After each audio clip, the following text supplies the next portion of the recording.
Hello YouTube, this is Matt Pullen. It's a nice cool morning, and just got up a little while ago. Feel pretty good. Join me in my adventure as I try to become good at this game here again. Alright, so doing pretty well. I haven't lost a game on this server yet, but maybe that'll probably change at some point. So, seek a 5-2 game. Alright, so I'm playing black here. And if he plays e4, I think Sicilian again.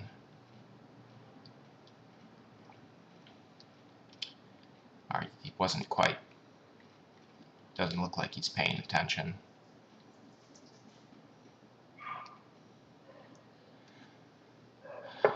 Alright, so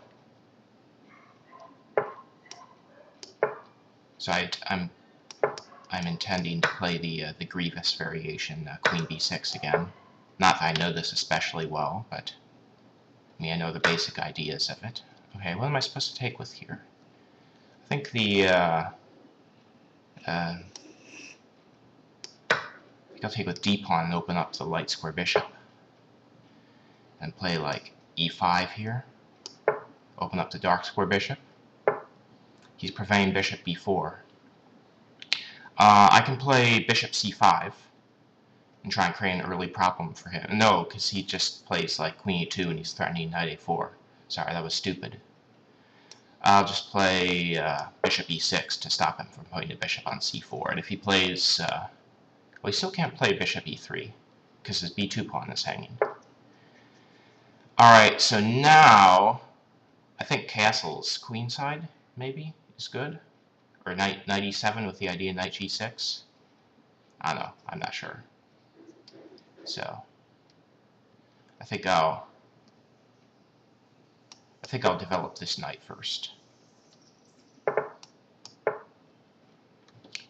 Try and contest the f5 move. Rook b1.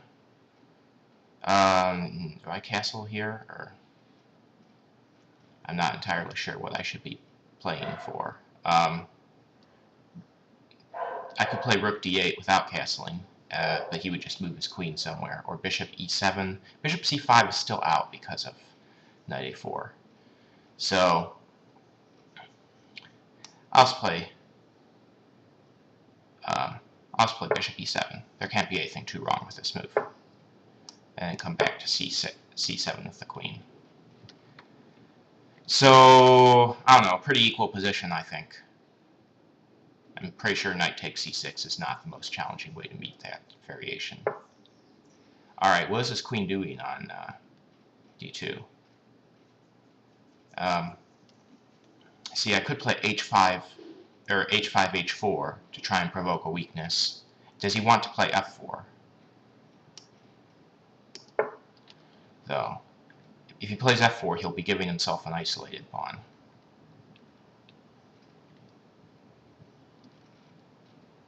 So, I'm just gonna... Alright. How's this work for him? I think I'll take with the pawn. That's the obvious choice of capture. Or maybe knight is better. If it takes with pawn, he can't play e5 because his bishop is hanging, so I guess it doesn't matter.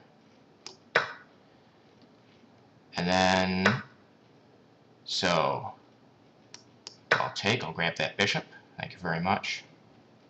And then bishop d6, maybe. My f7 pawn is guarded by my bishop, so he's not threatening to take on f7. So maybe bishop d6 with the idea of taking on h2. Or do I play bishop c5 check first? Or do I play bishop c5 check, then trade queens and play bishop to e3? That doesn't do anything. Or bishop c5 check, trade queens, and then play bishop d4. I like that idea, actually. So he's going into the endgame with this isolated e-pawn.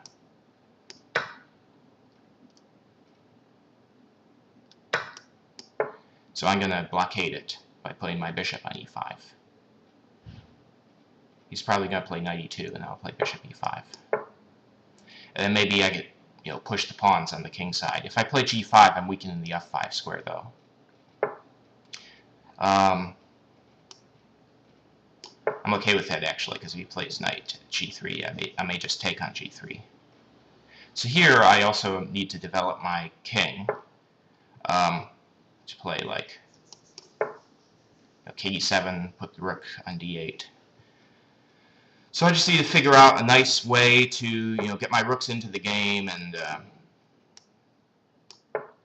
just play this to deny him the ability to bring his knight out to f3. Now I'll deny him the, deny him the possibility of knight g3. And then, how do I want to play this? He's not really threatening to do anything, because I don't care if he takes my knight.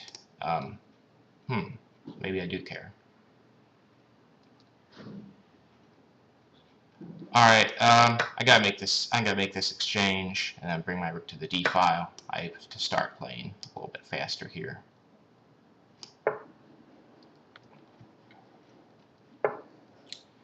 So is he threatening to exchange the bishops and attack f7? I'll just play b5 to stop his bishop c4 idea. And then maybe rook d4 to follow, followed by rook to... Alright, he's possibly disconnecting his rooks here. Rook d4, maybe? What's he doing? If I play the other rook to d8, maybe he brings his rook to h6 and gets behind my pawns. So I gotta play h3 first.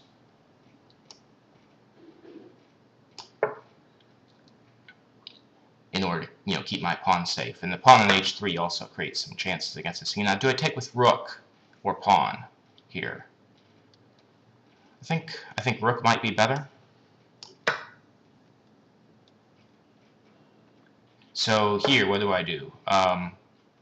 Bring the rook to e3, or try and bring the other rook back to h. I think I'll push my a pawn with the idea of playing a4 to try and undermine his light squares. I'm definitely much better here. Someone said I could cancel pre-moves by right-clicking. Yes, it does work. Alright, so here, what do I do here? Exchange sack and then, threaten a3? No, that's fishy. I'll just improve the position of this rook. How do I get my king into the position? If I trade off the light square bishops, then my f7 pawn becomes a problem. So, maybe he plays king f1 here. Alright, so he's bringing his king into the position. I'm going to bring my rook behind and try to attack his a3 pawn. I anticipate he'll play rook to f1, but he did not. Can I just play this check here? And he'll come to h4, and then I can bring my rook to h8. And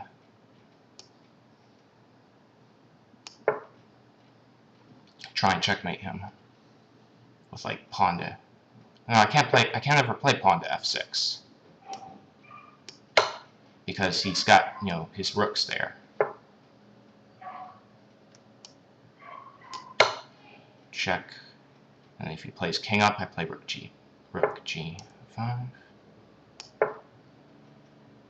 So now I'm in a different mode of attack. I'm going to try and... How do I get this other rook back into the game? I want to try and, clobber his king. I can bring my rook to h1, and then... Oh, wait. Check. Oh, and then he's going to play his rook to h6 and exchange. Or not. So I can push this pawn here. He might take on f7 and do an exchange sack. I'm going to try and open the g file, because his king is there. Alright.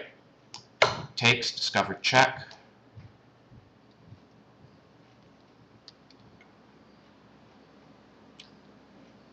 And he's screwed. Well, this was a Saturday morning live Blitz game. I hope you picked up something, from my thought process. I don't think I made any mistakes that were too bad, but in my previous video, I made a couple of major tactical oversights. So I don't know, maybe there was something that I missed, but I thought I played that pretty well actually. So my Blitz rating is now 1652. Yeah, have a good day, YouTubers.